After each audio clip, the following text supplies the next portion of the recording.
Hello friends, तो N K Prajapati classes में आपका स्वागत है। तो आज का टॉपिक पढ़ेंगे राजस्थान के भाषा व साहित्यों के बारे में। सबसे पहले शुरुआत करते हैं राजस्थानी भाषाओं के बारे में। सबसे पहले लिखा है कि राजस्थान भाषा की जो उत्पत्ति है वो 12वीं सदी से मानी जाती है। राजस्थानी भाषा की उत्पत्ति कौन सी सदी? 12वीं सदी से मानी जाती है।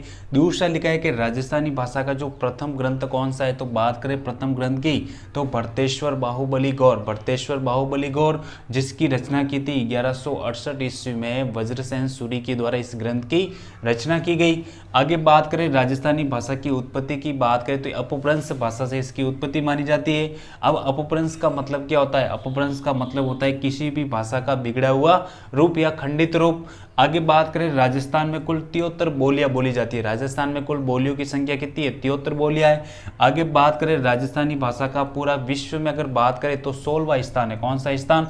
अगर पूरे विश्व में बात करें तो राजस्थानी भाषा का 16वां स्थान है। वहीं भारत में अगर बात करें तो राजस्थानी भाषा का 7वां स्थान माना जाता है। आगे बात करें राजस्थानी भाषा की लिपि कौन सी? अब लिपि की बात करें तो सबसे पहले इसकी लिपि का नाम है महाजनी लिपि।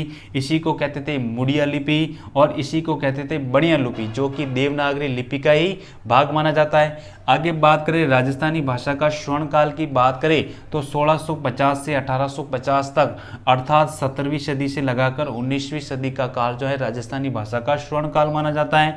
राजस्थानी भाषा दिवस की बात करें तो राजस्थानी भाषा दिवस जो है 21 फरवरी को मनाया जाता है। 21 फरवरी को मनाया जाता है। वही हिंदी भाषा दिवस की बात करें तो 14 सितंबर को हम हिंदी दिवस मनाते हैं। उद्योतन सूरी का ग्रंथ था कुवलयमाला। कौन सा ग्रंथ था? कुवलयमाला में 18 देशी भाषाओं का हमें इसमें क्या मिलता है? वर्णन मिलता है। और राजस्थानी भाषा के लिए मरु भाषा शब्द का भी प्रयोग किया गया है। राजस्थानी भाषा को हम क्या कहते थे? मरु भाषा भी कहते थे। आगे कुशल लाभ के ग्रंथ जो है पिंगल शिरोमणि और अबुल फजल के ग्रंथ आईन अकबरी में राजस्थानी भाषा के लिए एक मरुवाणी शब्द का प्रयोग भी हमें मिलता है। राजस्थानी भाषा का वैज्ञानिक विभाजन किसने किया था? प्रश्न आता है कि राजस्थानी भाषा का वैज्ञानिक विभाजन करने वाले कौन थे? तो इनके नाम था जॉर्ज अब्राहम ग्रियर्सन के द्वारा राजस्थानी भाषा का वैज्ञानिक विभाजन किया गया। और इनकी पुस्तक थी the linguistic survey of India में इनका क्या किया था? विभाजन किया था राजस्थानी भाषा का। सबसे पहले हम बात करें कौन कौन सी राजस्थानी भाषाओं का विभाजन किया गया। सबसे पहले बात करें पश्चिमी राजस्थानी, जो पश्चिम के क्षेत्रों में जो बोली जाने वाली पश्चिमी राजस्थानी। दूसरी है दक्षिणी राजस्थान, दक्षिण में जो बोली जाती है वो कौन सी है? दक्षिणी राजस्थानी। और उत्तर पूर्वी राजस्थानी, उसके बाद में मध्य पूर्वी राजस्थानी और दक्षिणी पूर्वी राजस्थानी। आगे हम बात करें एलपी टेसीटोरी की जो पुस्तक थी इंडियन एंटीक्विटी में राजस्थानी भाषा के 2 भागों में उसको विभाजित किया गया। सबसे पहला भाग है डिंगल और दूसरा भाग है पिंगल। अब सबसे पहले हम जानते हैं डिंगल और पिंगल के बारे में अंतर जानेंगे। तो सबसे पहले जो डिंगल है तो राजस्थान के पश्चिमी भाग में जो साहित्य लिखा गया वो कौन सा है? डिंगल।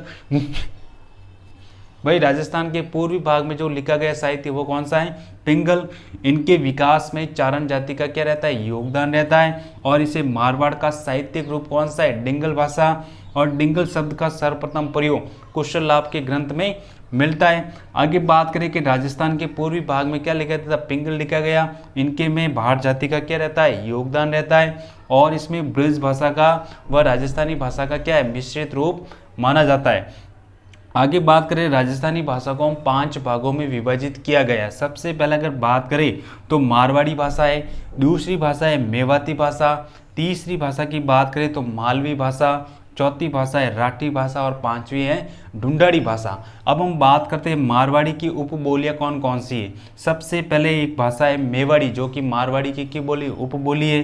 दूसरी वागड़ी बोली, तीसरी है खेराड़ी बोली, चौथी है शेखावाटी, 5वीं है देवड़ावाटी और छठी है थली, गोडवाड़ी, ढांटी, ढडकी और धावड़ी। ये सब क्या है? मारवाड़ी की उपबोलियां है। वही बात करें मालवी की तो इसकी भी बोलियां उपबोलियां रागड़ी और निमाड़ी। राठे की बात करें तो अहिरवाटी और हिरवाली। और ढूंढाड़ी की बात करें उपबोलियों की तो सबसे पहले तोरावाटी, नागरचोल, काठेड़ी, राजावाटी, चौरासी, हाड़ौती और जगरोती, किशनगढ़ी और अजमेरी। तो ये राजस्थान की क्या है? उपबोलियां हैं। तो सबसे पहले हमने जाना था राजस्थान की भाषा के सामान्य परिचय के बारे में, उसके बाद में राजस्थानी भाषा का वैज्ञानिक विभाजन, उसके बाद में डिंगल और पिंगल के बारे में, और उसके बाद में राजस्थानी भाषा को 5 भागों में विभाजित किया गया।